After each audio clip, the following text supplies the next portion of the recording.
everybody. Welcome back to Reconstructing Health, episode 2. And today, June and Jasmine are going to be hosting again. But this time, we have microphones, as you can probably tell. Hopefully, the audio is better. But yes, but I'm really excited for this week's episode because they're going to be talking about a lot of interesting things. So, June and Jasmine, do you want to take it away? Everyone, welcome back to episode 2 and welcome back to us hosting again. But today we'll be discussing about substance use disorder, HIV/AIDS, kind of specifically getting into how social inequalities impact the exacerbation of these issues and also affect access to care. We also had the privilege of interviewing someone who works in the field of harm reduction. So we kind of learned about what harm reduction is, how it can improve health outcomes, as well as like the current challenges that the field does face. We do want to preface this by saying that our goal is to shed light on these issues and educate our community about the inequalities surrounding substance use disorder and HIV. We are not professional healthcare workers and we're not trying to spread medical information. But if you believe that you need any professional help, please contact your local healthcare workers or call and text the National Suicide and Crisis Line at 988. So kind of just going into it, what is substance use disorder, first of all? So according to the CDC, substance use disorder is considered a treatable chronic disease that's characterized by a problematic pattern of use of a substance or substances, and it can lead to impairments in health, social function, and control over substance uses. This chronic disorder is characterized by cognitive, behavioral, and physiological symptoms, and it can range from moderate to severe. In most cases, severe forms of behavior is considered addiction.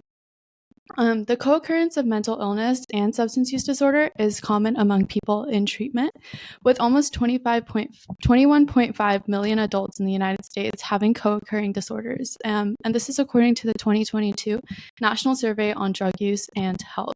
This is because common risk factors can contribute to both substance use disorder and mental health conditions like stress or trauma.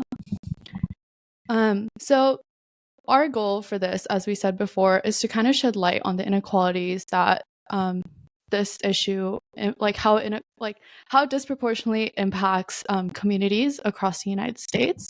So we found that social determinants of health, which are considered non-medical factors that influence health, in combination with structural inequalities, contribute to worsening health outcomes in the case of substance use disorder and even mental illness. Marginalized communities are affected by inadequate access to healthcare, poor living conditions, low educational attainment, and more, which can increase exposure to risk factors to substance use disorder. Among the determinants of health is a lack of adequate access to health insurance. Health outcomes can actually be connected by whether a state has expanded Medicare or not. It's shown that states that have adopted the Affordable Care Act Medicaid expansion actually have higher rates of treating patients with substance use disorder, with 36% or more people entering treatment by the 4th expansion year. It is also important to point out that a majority of the states that have not expanded Medicare are home to primarily BIPOC communities, as people of color comprise about 60% of the population that can actually gain coverage in remaining non-expansion states of 2021. So without insurance, the out-of-pocket costs for any substance use treatment can be unaffordable and a large burden for many. As I said before, that most of these communities are primarily like home to BIPOC individuals. There's an alarming gap in treatment among these communities, with only 10% of African Americans, 8% of Latinx individuals, and 3.5% of Native Americans actually receiving treatment. We can also connect the disproportionate impact of substance use disorder to the War on Drugs campaign that was launched by President Nixon in 1971. And it's actually led to billions of dollars being spent on drug enforcement and punishment. And it's subjected millions of people to criminalization, incarceration, and lifelong criminal records. And this has disrupted or altogether eliminated access to adequate resources and support. One thing I do want to highlight is a study by Khan et al., and this was conducted in 2022, and it identified barriers to substance use disorder treatment at various levels of the ecological model in an urban setting. So individual level barriers included life circumstances and even treatment readiness, while organizational and community level barriers included stigma from healthcare providers and employers, long treatment waiting times, and strict program rules. And societal level barriers include social norms, stigma tied to substance use, system level policies, and zoning laws against treatment centers. Opposed to urban settings, rural areas also present unique factors, not just in like the overall healthcare system, but specifically in substance use disorder treatment. Rural areas are also disproportionately affected by the lack of access to treatment because there's already a shortage of providers that are able to serve this large geographic area. And barriers are also further heightened by stigmatization, lack of transportation services, and again, long distance of travel for an individual to access care. Now, you may not think that this is an issue that affects you personally, but this is actually a problem that affects our entire population, with substance use disorder being a leading public health concern. Almost 40.3 million Americans aged 12 years and older are living with alcohol use disorder, an illicit drug use disorder, or both. So it's really important to understand this is an area that actually requires more support and focus. The 2019 National Survey on Drug Use and Health concluded that 21.6 million individuals that needed treatment. Of the 21.6 million individuals that needed treatment, only 2.6 actually received any treatment, whether this was in the form of hospitalization, rehabilitation, mental health centers, emergency rooms, private doctors, prisons, or even self-help for substance use disorder. As future healthcare workers too, I think we need to recognize the role of doctors and healthcare professionals and how they play into worsening health outcomes. While this does not pertain to California, a statewide study conducted in Oregon in 2023 showed that only 15.9% strongly agreed that they were sufficiently trained to treat substance use disorder before entering residency, highlighting another area that we could improve. So the injection of drugs specifically is also an important driver of the HIV epidemic, and this is another large public health concern, with 1 out of 10 new HIV diagnoses in the United States identified in people who use drugs. So I'll pass the mic on to June, who kind of go into what HIV/AIDS is. Yeah, so for anyone that hasn't heard of HIV/AIDS before, they're actually two separate things. So HIV is human immunodeficiency virus, and AIDS is acquired immunodeficiency syndrome. So the distinction is that HIV is the virus. So that's the thing that'll infect you, and it essentially kills off your immune system, your T cells, so that your body is not able to fight off infections it normally could. These are typically called opportunistic infections. So HIV can lie dormant for about 5 to 10 years before it progresses into AIDS. So going into what AIDS is, it's acquired immunodeficiency syndrome. So when HIV progresses to a certain extent, you will observe that patients will have inadequate immune systems. So these opportunistic infections will really wreak havoc on a person's health. Thus, the word syndrome, it encompasses a lot of different symptoms and conditions. And what makes HIV/AIDS so dangerous is that HIV rapidly mutates in the body, so it can adapt to a large amount of drugs and different treatments. At this point in our research, we have effective treatments for those who are treated in a reasonable amount of time. So before that 5 to 10 years before they develop AIDS. And this is called antiretroviral treatment. So it's usually a mix of multiple drugs. So it's usually about 3, and you need to take them for life to remain. It's called an undetectable viral load. So this is when you are no longer able to transmit the drug or transmit the virus and don't have many symptoms.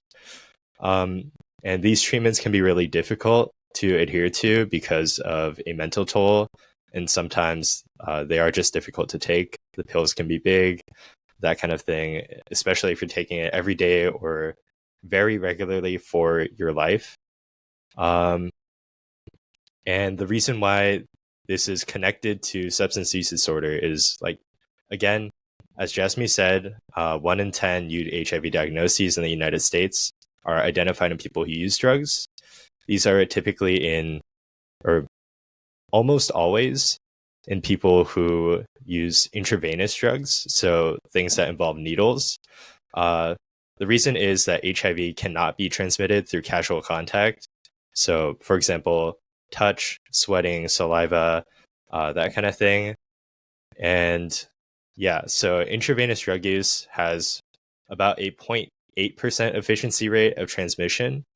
So let's say someone who used a needle that had HIV sticks someone with a needle, or someone else uses the same needle, about that will actually transmit the disease about 0.8% of the time.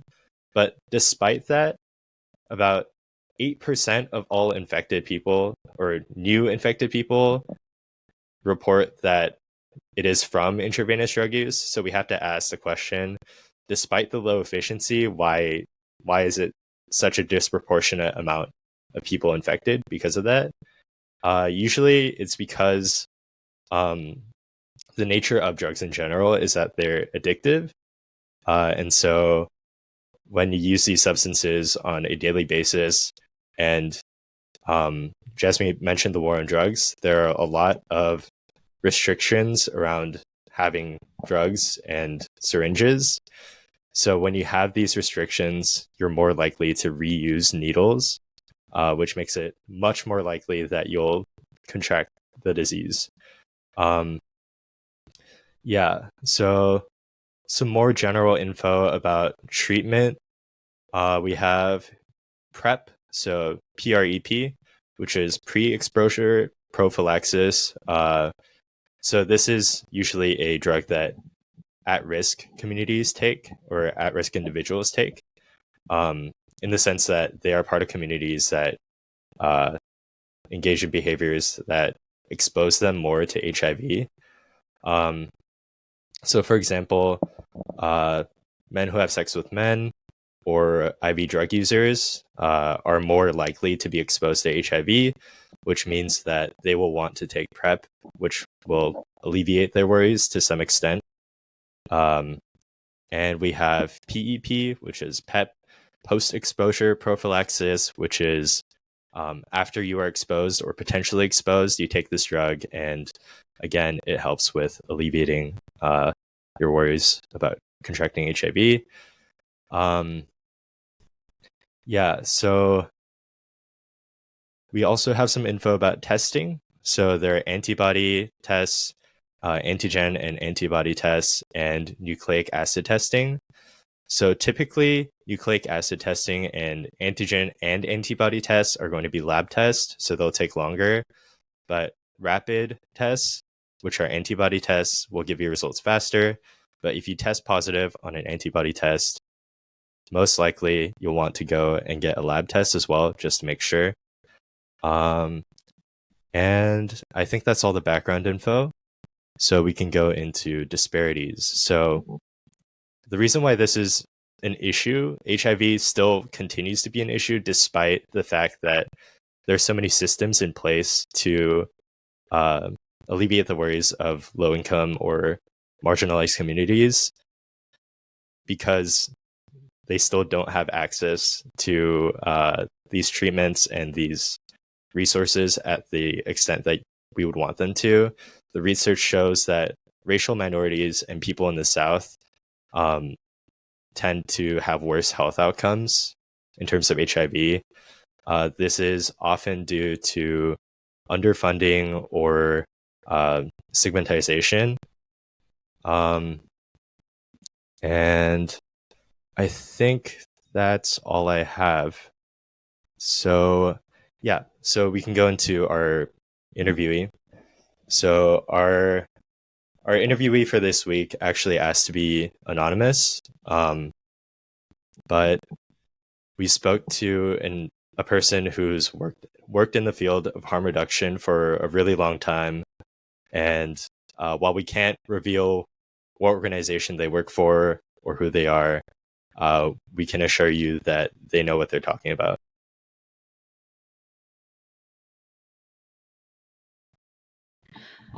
So we kind of just asked her about what is harm reduction, and we asked them to elaborate kind of what services harm reduction provide.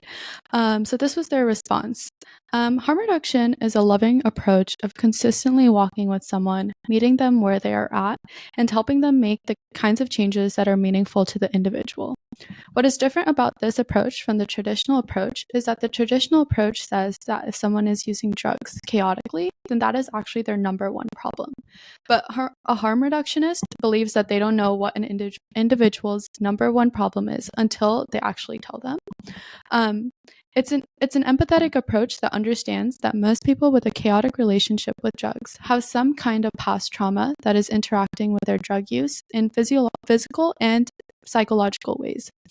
Additionally, it means working with a person to find meaningful changes that they would like to make in their life, taking small steps, celebrating successes like reunification with families, getting an ID, changing drug use to make it safer, and even finding a community.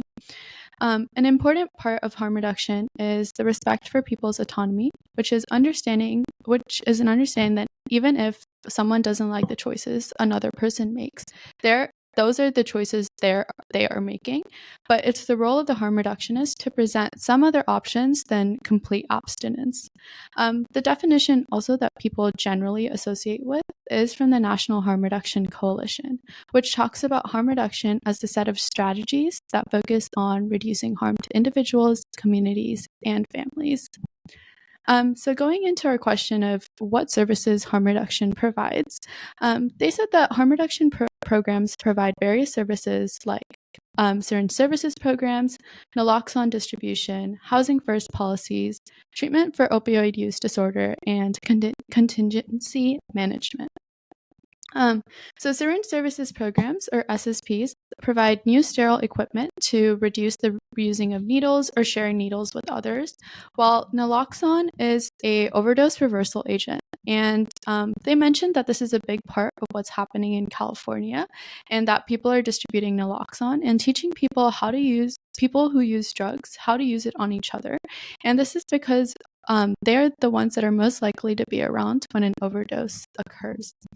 Additional harm reduction initiatives also include the emphasis on providing individuals who use drugs with housing based on the idea that housing is a basic human right. And this is through the housing first policy.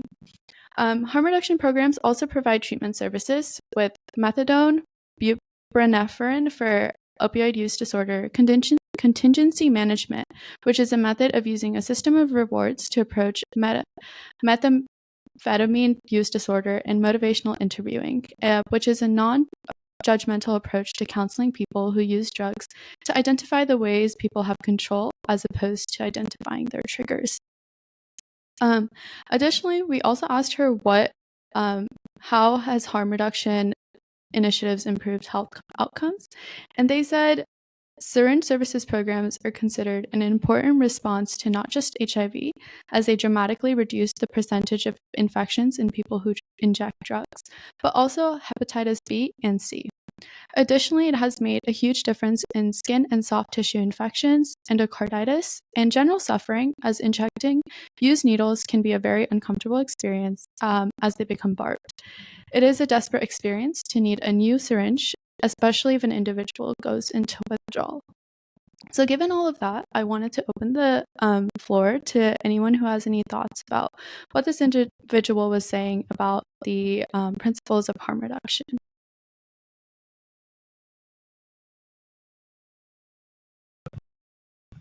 I thought it was super interesting that there's a difference between the way that she speaks about harm reduction and the traditional harm reduction philosophy.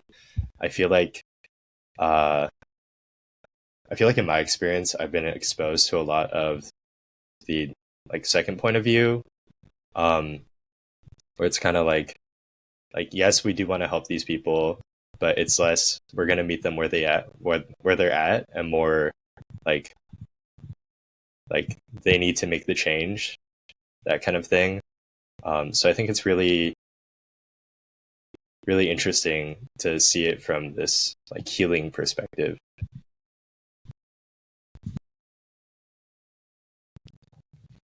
For me, I actually enjoyed the interview because as someone who's been surrounded by substance usage and drug usage since I was a kid, like my family always told me to always push them towards sobriety, that rehabilitation is good, like that's the only options, but harm reduction helps people like feel like a whole being, essentially. That's what I got from the interview. It's a very holistic approach because people aren't always going to want to have sobriety because, as you said, they have a really chaotic relationship with drugs. Drugs isn't something they choose. Substance use disorder is an actual disorder that people go through. It's not unconsensual choice. Wait, wait, it is an unconsensual choice. Yeah, because they don't wake up one day and then they just randomly want to do drugs. Like it's not how that works. Like most people think in America. So I think harm reduction helps people feel like they have support where they're at and figure out what the next steps are for them and what a good place for them is, essentially. Yeah.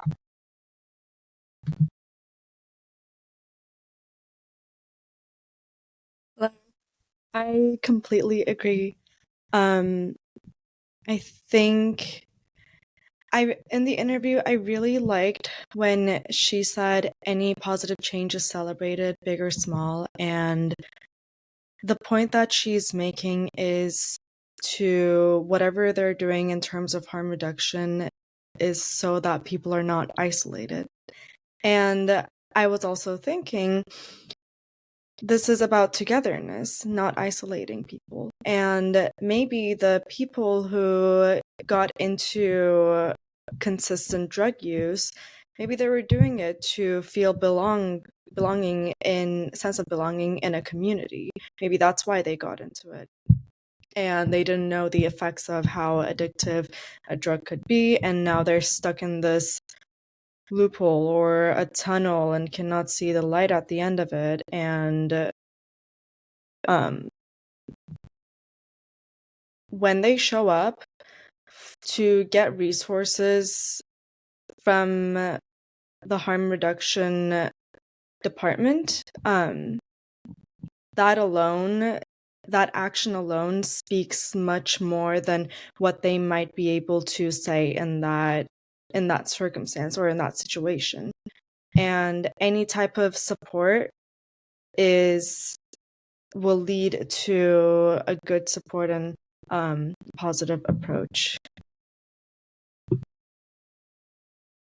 Yeah, I overall agree with Arem. I was gonna also talk about how it overall seemed like a very detailed and empathetic method of aiding substance abuse, especially when Arem mentioned like the importance of celebrating personal milestones and how it really addresses how everyone recovers differently and respects that everyone does so at varying paces.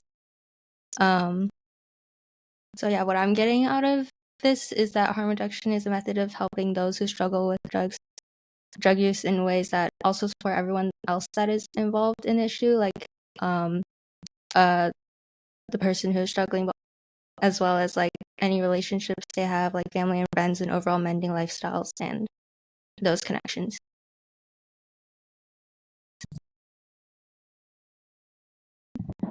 Yeah, I definitely have to agree with what you guys said, of how I really appreciated how they portrayed that it's a very empathetic approach to understanding people's behavior. And I think one thing that a lot of people don't understand is that, as you guys touched base before, that substance use is not always a choice. there are certain cases where people who are homeless do tend to rely on substances just to stay awake during the night so they can protect themselves. And so I really appreciate how this program does approach that.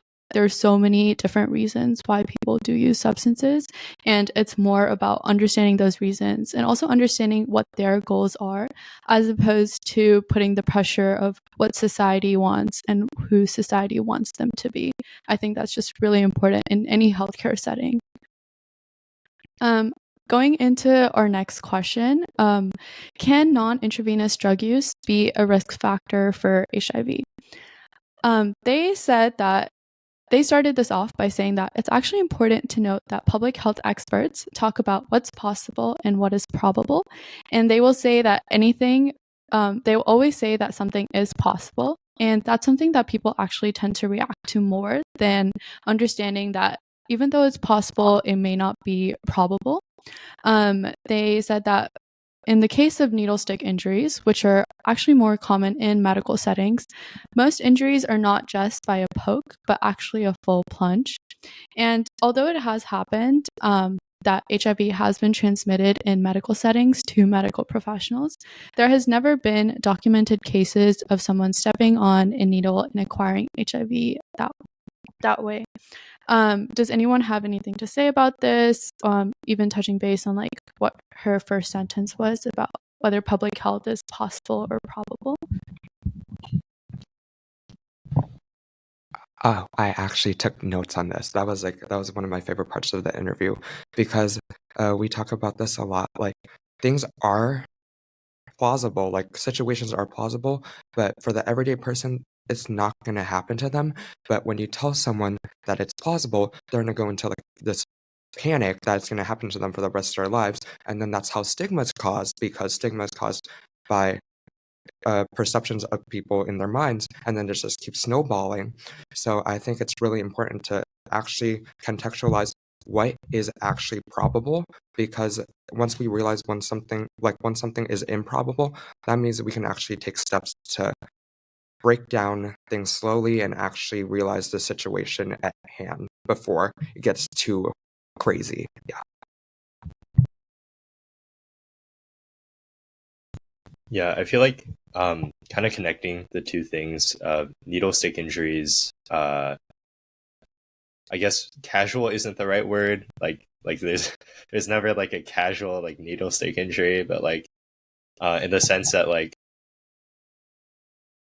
without like prolonged or repeated exposure, it's unlikely that you'll get HIV. I think it's important to think about that and think about why some people fear people who use intravenous drugs.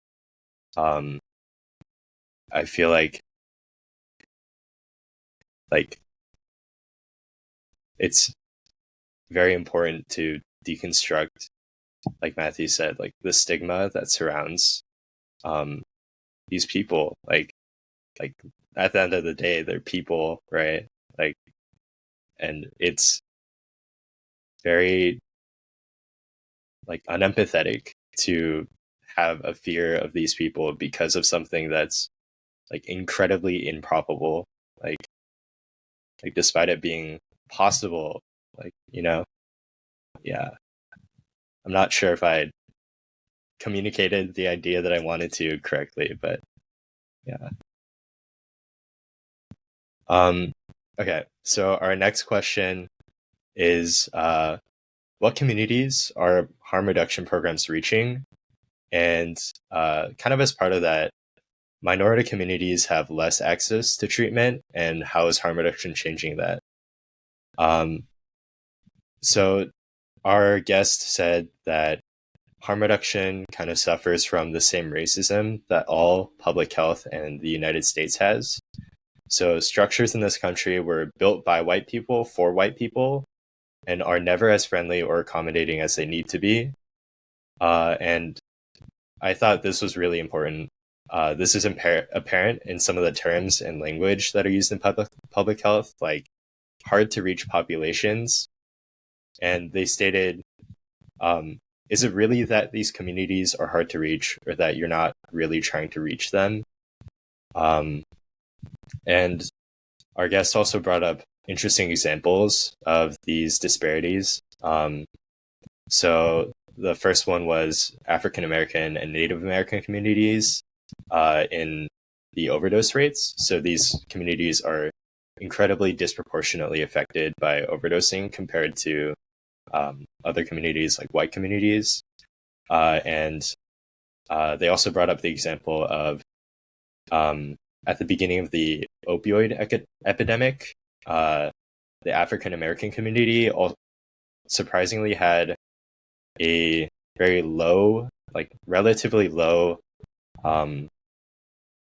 proportion of opioid use.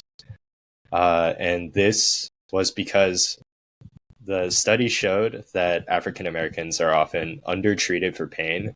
So in the opioid epidemic, the reason that many people got hooked on opioids was because they got treated for pain and got prescribed opioids. So African American communities actually missed the first wave of that because they experienced discrimination in a different part of the medical field, which was really interesting. And they also stated that there are disparities to any good thing, including treatment and harm reduction services. But they said that harm reduction services are very aware of their shortcomings. And there are a lot of really cool harm reduction programs that focus on specific communities. So, for example, one in San Francisco that focused on homeless youth, one in Oakland that focused on smokers and African American people, and some Native American programs that integrate Native American healing practices into what they do. And then they said that, speaking kind of to the idea that they're aware of this, trying to employ people of the communities that they're trying to reach on their teams. And they also said that there are a lot of issues with funding, but people are trying to use funding creatively. So using funding to supplement programs that already exist so they can reach the communities that they're already serving and provide additional programs and services instead of, for example, starting a new organization and starting from harm reduction. They provide harm reduction on top of services that they're already providing. And to end it off, they said that lots of organizations are multifaceted and have lots of different ideas that they encompass and services. So not just harm reduction or help with drugs or HIV, but also social justice and economic justice and other work. And these ideas really mesh well together. So did anyone have any thoughts about that?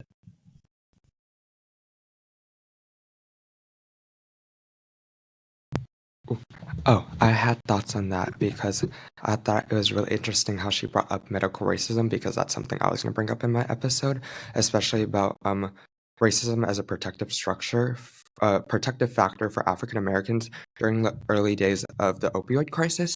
Because in my mind, like when everyone describes the war on drugs and opioid crisis, I imagine like them I had this preconceived notion that it was targeted specifically against like African Americans.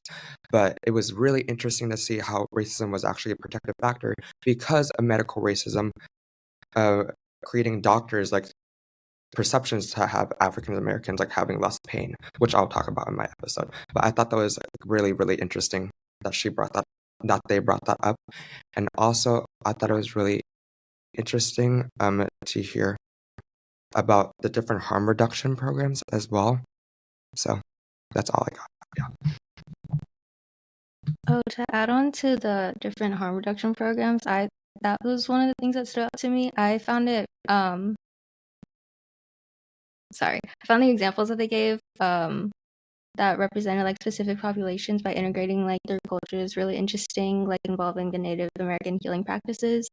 It really shows like the safe space that harm reduction services seem to aim to create in order to help their people overcome, or like their patients overcome their struggles. And I think it overall helps depict the interactiveness and inclusivity of harm reduction programs compared to like other substance abuse counseling services or methods.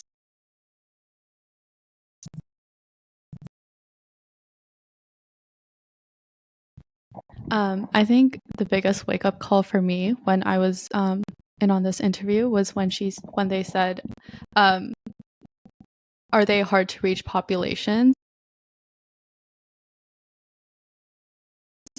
Are you just not trying to reach them? And I think this is so important to consider, just because in like public health, like classes or anything, we don't really consider like what we're trying to do and our efforts in like reaching these communities. We just, they're like in like rural communities and we can't access them just because they're so far away from urban settings where most of the resources is. So I really appreciated how she pointed it out, and how like there's so many structural inequalities with our healthcare system that prevents access to care, whether it is harm reduction or any other program. I think not only in minority communities, but also in urban settings too. There's shortness of funding, and I've very briefly got to see or learn about that sort of recently when I visited the North County LGBTQ Resource Center in Oceanside. They, over time, they have had a lot of people coming in to get help in terms of either drug use or houselessness or food insecurity, and they do so much work to support these people. With their use of funding, they were able to house, I believe, 5 to 10 people in apartments, and they have, I think, weekly food distribution. They have 2 fridges that is reserved for people whoever needs food. All they need to do is vocally let them know that they need food, and they can grab whatever they need from the fridge with no cost, I believe. And they also have free products like free condoms or free Narcan. And at the end of my visit there, they also gave me and my peers 1 or 2 boxes of Narcan for emergency purposes. And I thought that was very eye-opening, because I never thought I would be someone who would need to have access to Narcan because we're in this situation. And I feel so deeply sorry for how the opioid epidemic problem came to be. Yeah, and harm reduction is all about helping the people who are in need of the help because of these systems. Oh, I also just wanted to mention, like, on Jasmine's comment, like, it is really important to consider how structural racism affects all of us, because we don't even know that our implicit biases are happening, or how we frame certain things constantly every single time we talk about somebody. So I think it was really important in the interview how the interviewer mentioned how structural racism is being addressed within these harm reduction programs and how they're trying to make strides. But I thought it was also interesting where when they said they don't know how much these strides are being made, even though they're implementing them. Yeah.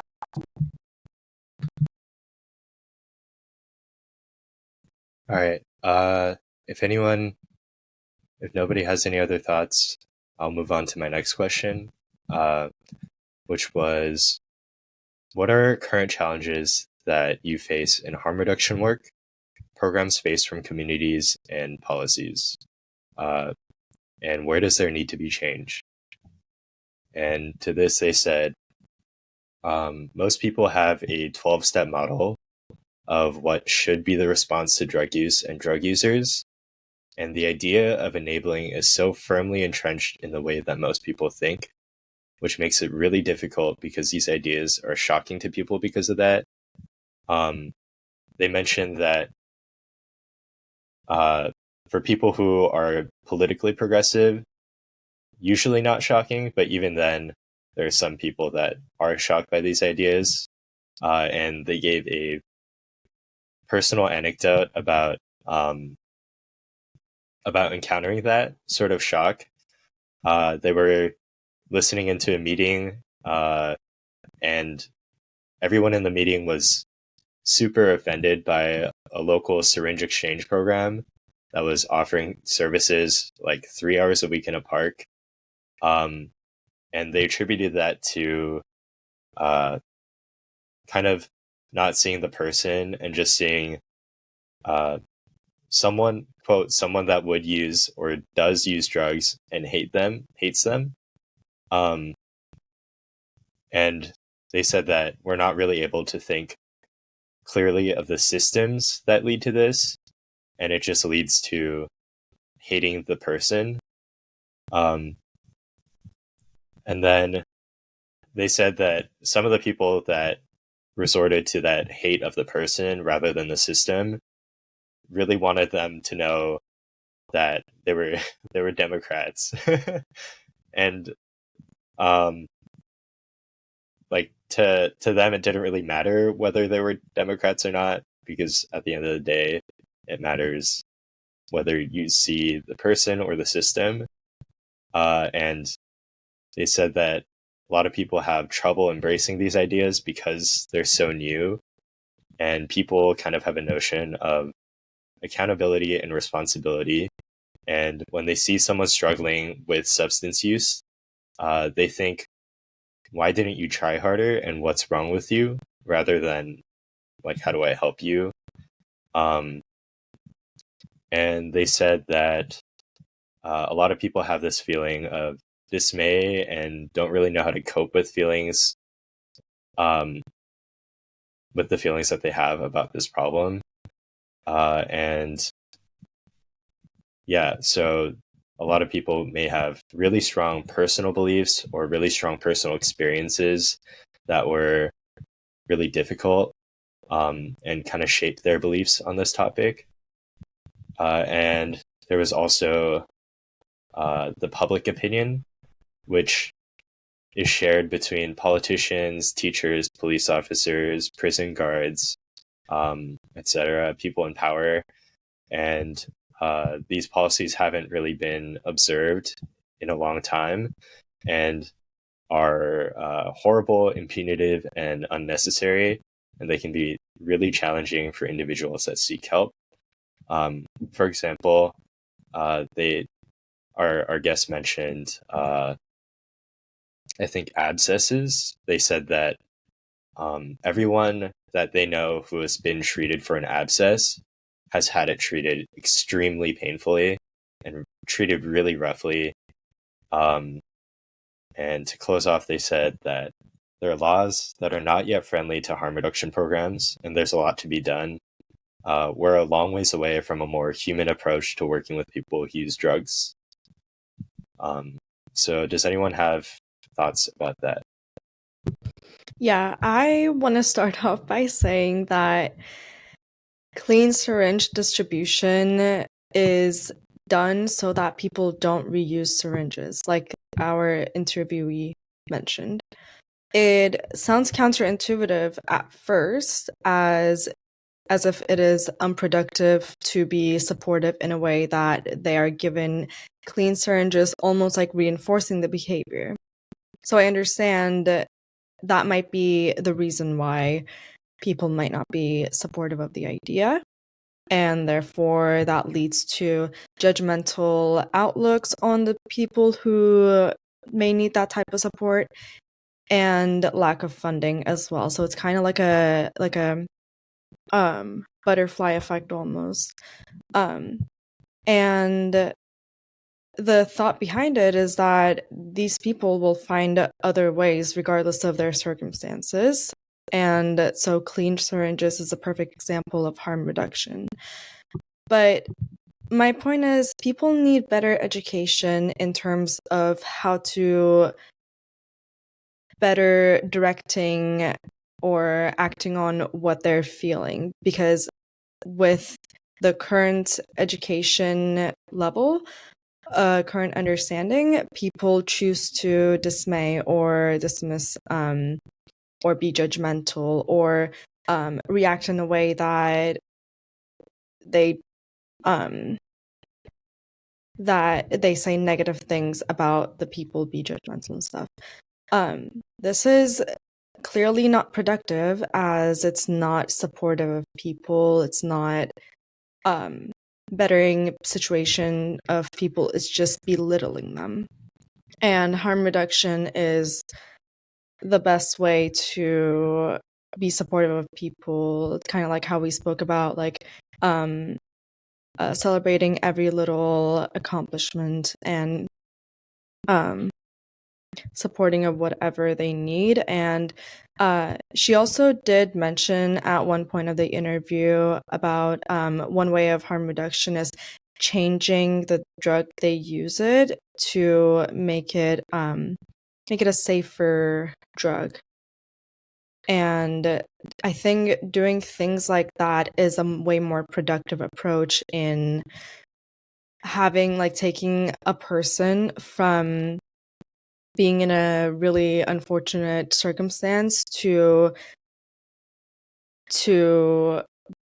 bringing them up in a way that is, I guess, acceptable by society.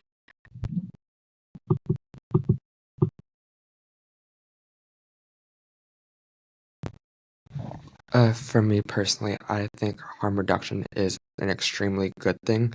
As the interviewee said, like, most people that seek out help from doctors or rehabilitation centers, they tell them to go home until they start to get serious, which is a horrible demonization of drug users, that they aren't taking it seriously. If they are seeking help, that means they want to get help.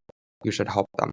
That's why I think harm reduction is extremely beneficial, because it's meeting them on their needs, on their levels, because not everyone is so quote unquote serious enough to get sober. Sobriety is a huge thing for a lot of people, and a lot of people can't just go cold turkey from drugs because of their life circumstances.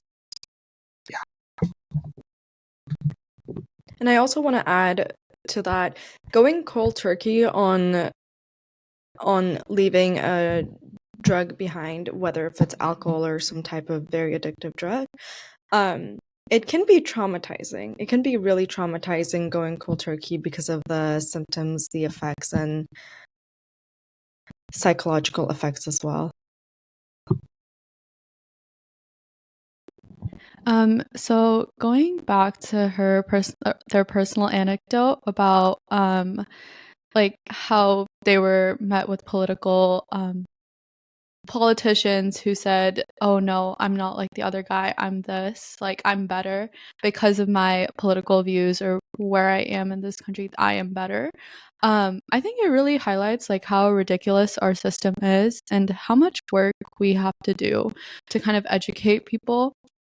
I think through their personal anecdote and possibly through like a lot of our personal experiences living here, we kind of see how polarized we are, and there's always an attempt to push blame on the other side or like the individual, as opposed to really recognizing that these are systemic issues. These are issues that require policy changes, as they highlighted in the end of their interview, that like these laws that are made are like not friendly to harm reduction programs or individuals who use drugs. So yeah, I think there's a lot that we need to do in that sense. And then kind of adding on to Iram's point about how going cold turkey is just is a very uncomfortable experience. This is from a book that I read called Dope Sick, and it's by Beth Myers. If you guys haven't read it, I highly, highly recommend it. It just kind of goes into like the opioid crisis in America. But the author kind of says like, oh, a lot of people continue to use drugs or substances because they want to avoid the withdrawal symptoms. And that kind of shows you like that there's so many reasons why people continue to use drugs.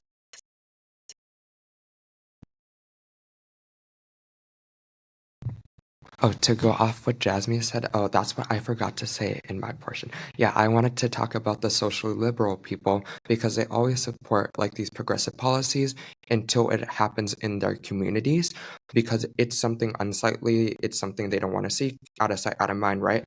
Because as like the interviewee said, like the syringe program in the park, people don't want to see that because they don't want to accept that it's happening in the community, even though they're so quote unquote so socially liberal and Democrats.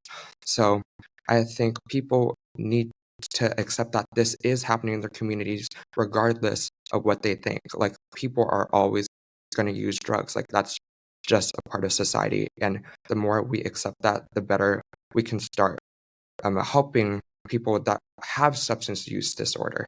Yeah. Yeah. This, yeah, like connecting to that idea of like people support these policies until it happens, like somewhere near them. I, I think it's called like not in my backyard. Yeah, I've personally encountered it in my life. Like I think it's common among like older generation Asian immigrants to kind of have that mentality of like kind of seeing these welfare programs, like these systems being put in place to help people and going against them because like they're going to be in our neighborhood, like these people are going to be in our neighborhood, like that mentality. uh yeah, I don't want to go too much into it because I feel like it'll take a lot of time, but like one example that I can think of is there was this homeless shelter that was supposed to be built across the street from like this dental clinic I used to go to uh in like LA K Town. And the homeless population in K Town is huge, and they need these programs put in place to help them have a place to stay. And everyone knows that, and everyone thinks that, but I don't think that shelter is being built. I need to fact check that, but I think it got voted against because people did not want it to be there, that specific spot. But it's not that specific spot. It's the fact that it's in their backyard, quote unquote. Like, yeah. Also, just quick add on to that. Also, like people at UCSD, they always say they support homeless people, they support homeless policies, but then I see so many people on social media talking about how they want homeless people removed off of campus or Charlie stations or etc. because they just feel they're quote unquote dangerous, but then that's stereotyping all homeless people to be dangerous. So it's that mentality of not in my backyard. Like people will support these policies until it happens in their area. I think this also highlights like one of the important things that our interviewee said about like the policies or initiatives of harm reduction, which is the housing first policy, and it's based on the idea that housing is a basic human right. I think as a society we kind of fail to consider that people who don't have homes or using substances have HIV. Like they are human. Like at the end of the day, they do need an empathetic approach, and they have every right to an empathetic approach. And that there's no difference between them and then someone who doesn't have a home, that everyone is entitled to the same things. So yeah, I think we definitely need to do a lot of work in this area. All right. I can move on to the next question, unless anyone has any remarks they'd like to say. All right. So our next question is, what kind of solutions already exist, and how can students and community members be a part of those solutions? So the answer was, there's an organization called Students for Sensible Drug Policy, which is a national organization and is on a lot of college campuses. Different chapters do different things, but they'll usually show up to 2 national conferences put on by the National Harm Reduction Coalition and the Drug Policy Alliance, where they discuss drug policy and harm reduction. And this organization was recommended for specifically policy issues and learning more about that, getting more involved in that side of harm reduction. And then another thing that students do is volunteer at harm reduction organizations or harm reduction adjacent organizations. So, for example, Food Not Bombs or other organizations that help the homeless. And they also said that there's a big opportunity to look at your campus policies and culture as well.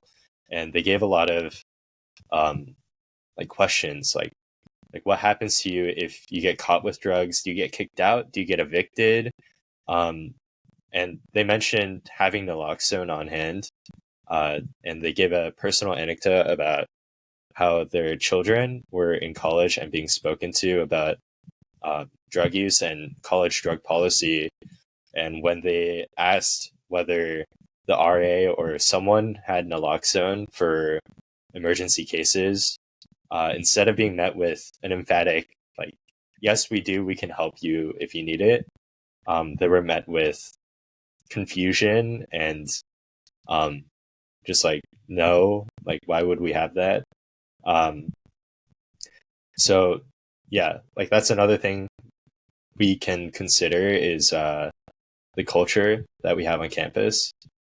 And another area that they mentioned that they said there's a policy desert for and a practice desert for is an increasing number of overdoses in young people, which has to do likely with the online purchase of drugs. So they buy it thinking that it's one thing and it turns out to be something different. So you can have conversations about that with your peers. And kind of thinking about how to reach out to people regarding that. And then also on top of the culture that the administration has created and the culture that surrounds you on campus, the way that you engage in that culture, so your personal opinions. So, for example, like having conversations about what you do when you want to give, or whether you should give underage people drinks or drugs or engage in that behavior with younger people. So in general, unearthing community norms and shifting culture if you don't agree with it. Yeah. So does anyone have any thoughts around that? Oh, I had thoughts about specifically UCSD. I really do like how our AS provides people with rides like anywhere if they are drinking, which is really good because it acknowledges that people are going to drink at social events and it's not going to ignore that situation. So they are just on their own, like they're going to drunk drive. It's providing responsibility for them to actually get home safely, which is good. And also the point that the interview we talked about with college students using Adderall, because I have a lot of secondhand experience with that. And I know a lot of people that have bought Adderall, and it has been laced with fentanyl. So I think the school should like not ignore this problem and address it by providing the students fentanyl testers for their Adderall, because this is college, this is UCSD, and people are going to take Adderall, whether like we like it or not. Like people are trading drugs constantly. Like they don't want to say that, but yeah. But I think we should provide more resources for students to actually consume these drugs safely or have a safer version of this drug. Sorry, I think I omitted the Adderall part from my transcription of the interview, so I can elaborate on that real quick. Our guest speaker mentioned that Adderall is a big problem on college campuses, but a lot of college campuses kind of don't address the issue and just go, hey, don't take Adderall. And instead of that doing anything, people are just like, we're going to take Adderall anyways. So, yeah.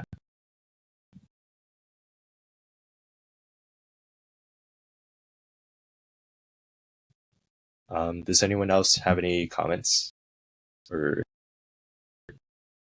insight?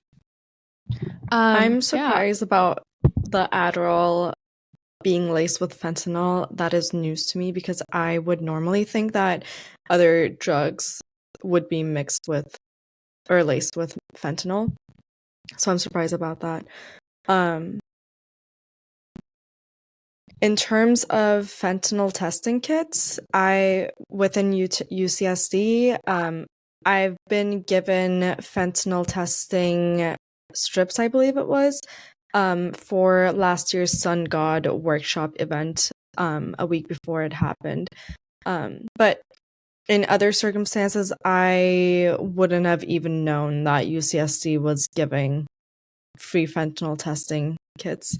I think outreach should be more in terms of that, because if I didn't know, I'm sure other people didn't know either. I also didn't know that AS provides rides for students if they've been drinking. Matthew, can you elaborate more about that resource that UCSD provides?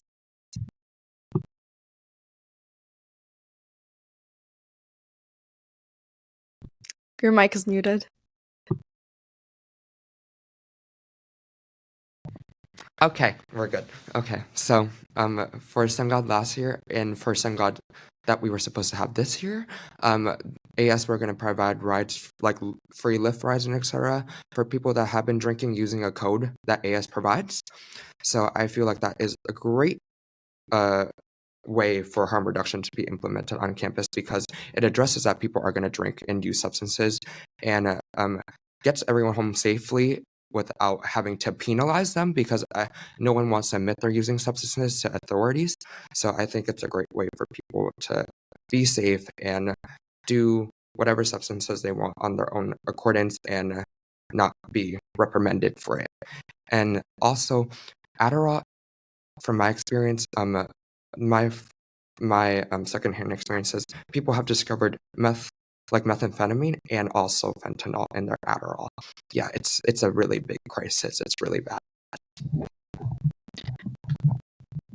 The rideshare situation with AS, was that only reserved for the Sun God event or throughout the entire academic year for students when they are independently drinking on their own? I personally have no idea. I have only seen AS advertise it during Sun God. That's it. Yeah. Kind of touching base on what the interviewee said about whether RAs should have naloxone on hand. I definitely think that they should. I think like all colleges, like especially here at UCSD, like they should have like their like if they like have their center, like college centers have naloxone. I think that would be really, really beneficial. And then I think my connection is so bad. But yeah, I think everyone should have naloxone on hand because it kind of fights against the idea that like it's probably not happening. Like kids are smarter these days; they know the repercussions of it and everything like that.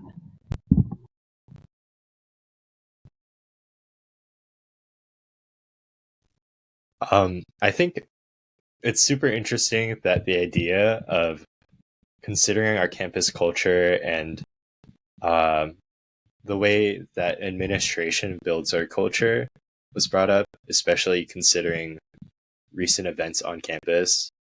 I feel that there's a lot to consider in terms of the ways that our administration fails us. To be honest, I can't speak too much on the ways in which administration like makes sure that people are, if they're doing drugs, they're doing it safely. I don't know too much about that, but I think it's kind of not funny, but it's interesting timing that came up. Yeah. If anyone has any other thoughts, please feel free to unmute. Otherwise, I can move on to the last question. One of our hosts, Jasmine, was having technical difficulties, so we cut this part of the episode. But for context, before this, Matthew was talking about personal experiences with Adderall abuse at UCSD. Do you That's know terrifying. anybody, or have you heard from anybody about, like, has anybody have experiences with Adderall that was laced with fentanyl? Like, Yes. yeah? Like, No, not they've actually fentanyl, taken but it? meth. They took Adderall with meth, actually. Yes. That's fucking scary. That's really scary. I know. No, and then they tweaked a little bit. That's how they knew. Oh my god. Oh my god. Yeah, that's why. But luckily, my friend that did take it, she's a public health major, so she knows how to do harm reduction. Okay. She tests all her Adderall. Okay. That's Wow. good. What did she say what of her experience was? Like tweaking, like you could tell it was not just Adderall. It was like actually laced with meth. Like hallucination and And stuff plus- too? Yeah, it was. She said she felt like she was losing her mind. So. Oh my Yeah, but but she got it from a shady dealer on Facebook, I think. So Oh. that's why. Oh. Yeah, never doing that again. Adderall only from prescribed ADHD. Mm. Yeah, but it is like so many people take Adderall. Like you have no so many. Like they trade it like candy. Yeah. That's just so crazy to me. Like, I don't understand why people lace it with other really harmful drugs.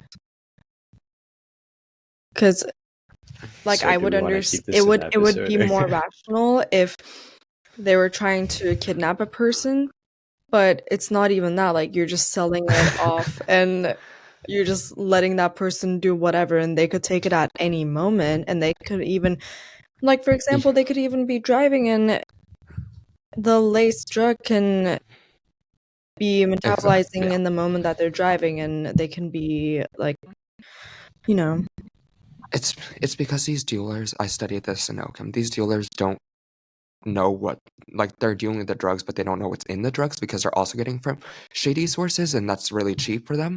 So they really don't care about their customers' well-being. Like that's how a lot of overdoses happen, because a lot of drugs are mixing with other drugs. So people take them and then just like that. Like it's a horrible combination. Yeah. Hello, everybody. Sorry for the technical issues. Jasmine is just having the Wi-Fi cut out, so we're just gonna finish off this podcast with June. And June, do you want to take it over from here? Yeah. So we have one more question. So many of us are trying to work in the healthcare field in the future. So what is your message for people who may work in these communities that participate in these drugs / may have HIV/AIDS? So the answer was, make sure to get your basic harm reduction 101 presentation and give it to everyone all the time. Show it to everyone. Show it to med students, people in public health.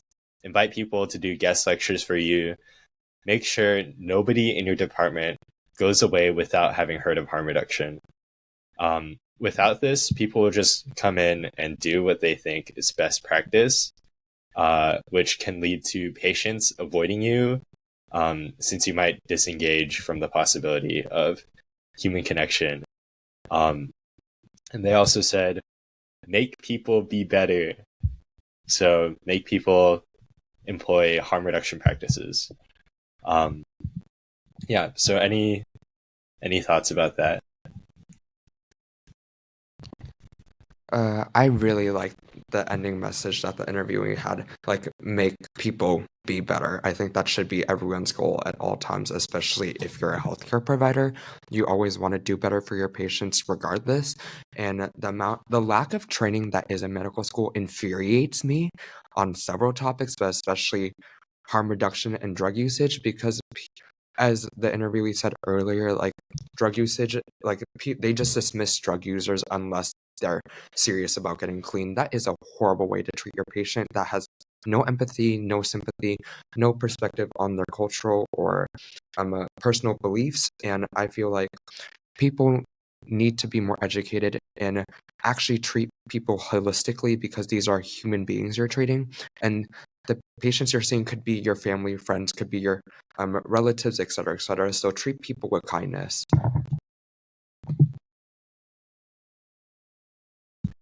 Okay. If anyone has any other thoughts, feel free to speak up. Otherwise, I can move on for a general discussion. Does anyone have any like closing remarks or thoughts that they had? Maybe something they didn't get to.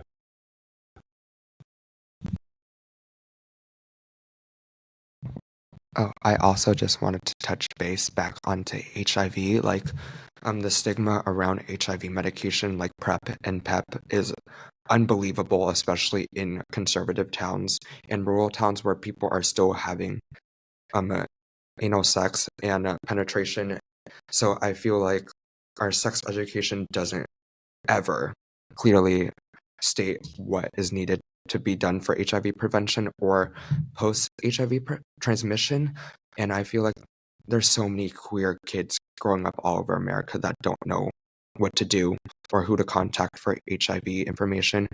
And I feel like if they have a healthcare provider, the healthcare provider should not be stigmatizing them for these medications or testing or violate HIPAA by telling their parents that they're having queer sex, et cetera, et cetera. So that's just my thoughts on it as someone who is in this population. Yeah.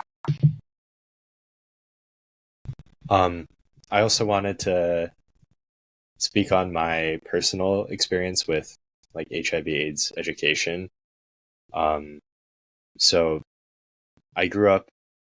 I am a straight male, right? So my exposure to this information is extremely limited, especially growing up as like in a family of immigrants who are Christian. Is in the religious community, being gay, being queer is extremely stigmatized. And so I had extremely limited exposure to these types of ideas. And I think the first real exposure that I had was like last quarter, which is kind of crazy. Like I'm a full like 20 years old and like I'm only really learning about these things like recently. And it was in a college course, BICD 136. If you guys can take it, you should. Uh, yeah, like I feel like I didn't know very much about it, about HIV/AIDS until I took that course, and it just made me realize how inadequate, like Matthew said, like how inadequate our education is on this topic. And I think what really drove that home for me is I have a really really close friend who's part of the queer community, and they said that before they took BIC 136, they didn't really imagine themselves living past the age of like 30. Um, that yeah, like that really struck a chord with me. Like that was super powerful to me, and I think it speaks to the power that education holds. And I think it's important that we continue to try and do better in regards to that. Yeah.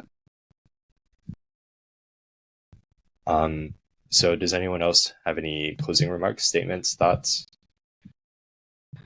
I think I just had a closing remark, just that I feel like we need to treat people as people. Like people always, like if drug users and HIV infected individuals, people always view them as like lower than human being or untouchable, or they don't want to interact with them, as we talked about, like out of sight, out of mind, not in my backyard. Like they don't want to acknowledge that these people are still people. They could literally be right next to you and you wouldn't know. So I feel like we should treat everyone with empathy and kindness and provide solutions that work for them and on their terms and not what we envision them to be, essentially. Yeah. Yeah, I absolutely agree. We need to be more sensitive about these topics and show more kindness and empathy and continuously educating ourselves. That is very important. And I like that the interviewee mention that everybody needs to be educated, especially healthcare workers and medical students and everybody in general. We need to be less judgmental. We need to be more open-minded and look at it from the curiosity approach and sympathetic approach, not from a judgmental, like a negatively judgmental approach.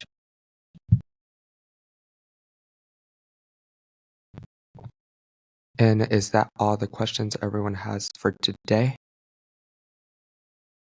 No more closing regards? I think we're good. Okay. I'm gonna lead out this episode now. Okay, thank you so much everyone for listening. I know this was a long episode. I think that's just because we all love talking about this topic because it affects every single one of us in different ways. So, but thank you so much for listening, and I hope the audio quality is much better. Sorry for the technical issues. Those will get resolved next week.